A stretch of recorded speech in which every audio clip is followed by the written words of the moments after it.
આજે અમે રાજસ્થાનની અંદર જેસલમેરની અંદર એક જે ઐતિહાસિક ગામ અત્યારે જેને ઓળખ પામ્યું છે કુલધરા ગામની અંદર અમે આવ્યા છીએ. કુલધરા ગામનો ઇતિહાસ એવું કહેવામાં આવે છે કે વિશ્વની એક બીજી ઘટના કહી શકાય છે. એક સાથે 67,000 લોકોએ એક રાજાના ગેરવર્તણૂક અને એમનો જે ત્રાસ એક રાજાના મુનિમ દ્વારા આપવામાં આવતો હતો એવા બ્રાહ્મણ કોમ જેને પાલીવાલ બ્રાહ્મણ તરીકે ઓળખીતા છે. અને એ પાલીવાલ બ્રાહ્મણોએ લગભગ સંખ્યા કહેવામાં 67,000 બ્રાહ્મણો એક સાથે એક જ રાત્રે આ ગામ છોડ્યું હતું. આ જે કહેવાય કે રાજાના જે મુનિમના ત્રાસથી. અને એ ગામ છોડ્યા પછી એમણે જે શ્રાપ આપ્યો છે, શ્રાપ એવો આપવામાં આવ્યો છે કે આ ગામમાં જે કોઈ રહેશે એ સુખી નહીં થાય, બરબાદ થઈ જશે. અને એ પછી આ ગામમાં કોઈ રહેવા પામ્યું નથી. જે કોઈ લોકો રહ્યા હતા એ લોકો એવું કહેવામાં આવે છે કે બરબાદ થઈ ગયા. અમારા ગાઈડે બતાવ્યું અને અહીંયા ઇતિહાસ પણ એવો કહે છે.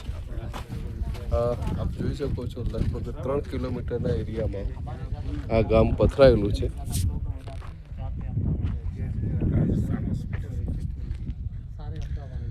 અહીંયા આ ગામમાં આજે પથ્થરો એવું કહેવામાં આવે છે કે આ ગામમાંથી કોઈ પથ્થર પણ લઈ શકતું નથી. જો પથ્થર લઈ જાય તો એને 10 ગણા પથ્થર અહીંયા ગામમાં પાછા મૂકવા પડે છે.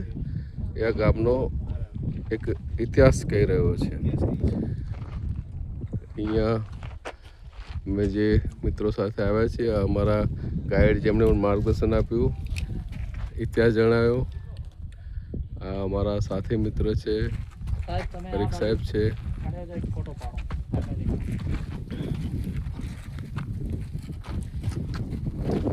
આ ગામ જોઈ શકાય છે કેટલું મોટું ગામ છે.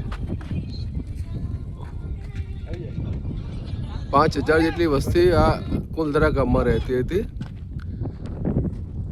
અહીંયા તમે જોઈ શકો છો આ મુખિયાનું ઘર છે. અને અહીંયા તમે ગામની હાલત તમે જોઈ શકો છો. આજે દૂર એક મંદિર દેખાય છે. આ ગામમાં મંદિર આજથી 200 વર્ષ પહેલાંનું છે. એમાં મૂર્તિ પાલીવાલ બ્રાહ્મણો લઈ ગયા છે. મંદિર અત્યારે મૂર્તિ વગર એમને એમ જે તે પરિસ્થિતિમાં જોવા મળે છે.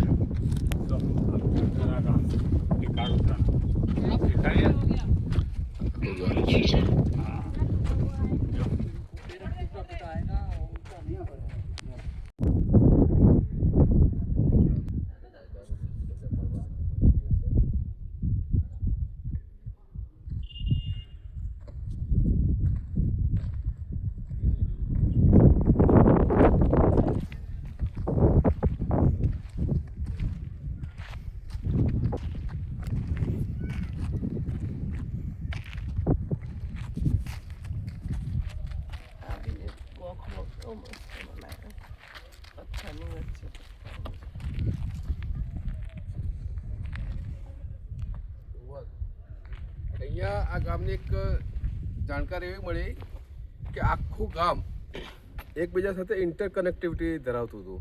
એટલે કે એમને સમાચાર આપવા હોય, એક ઘરે સમાચાર આપે એટલે આખા ગામમાં તરત જ વિધિન 5 સેકન્ડની અંદર કે સમાચાર મળી જતા હતા. એટલે 200 વર્ષ પહેલાં આ પ્રકારની ટેકનોલોજી આ પાલીવાલ બ્રાહ્મણો એ અપનાવી હતી. અને એમને એક આખું એમ કહેવાય કે સાયન્ટિફિક આ ગામ કહી શકાય. કારણ કે એક ઘરે મેસેજ જાય ને આખા ગામમાં મેસેજ જતો રહે.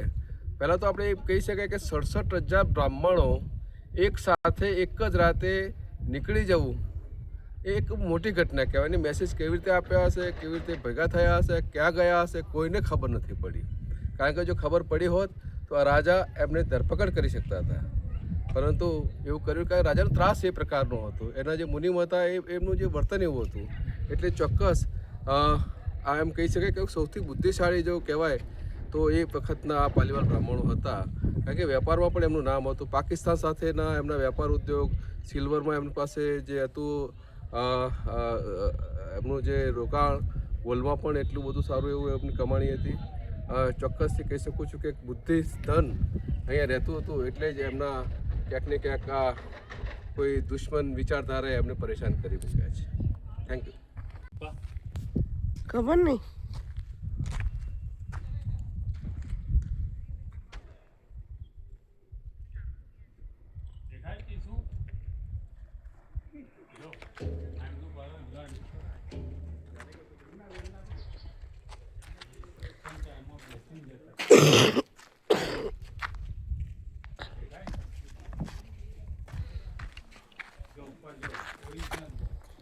આખો કુલદરા ગામ અહીંયા કેટલા બધા પિક્ચરના શૂટિંગ પણ થઈ ગયા છે.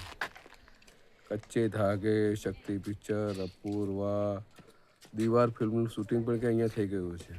એટલે એક ઐતિહાસિક ગામ કહી શકાય. અને અહીંયા ગવર્મેન્ટનું ટુરિઝમ ડિપાર્ટમેન્ટ દ્વારા પણ કેટલું રિનોવેશન થઈ રહ્યું છે. આ કુલદરાની ખરેખર એક મુલાકાત લેવા જેવી મને લાગે છે.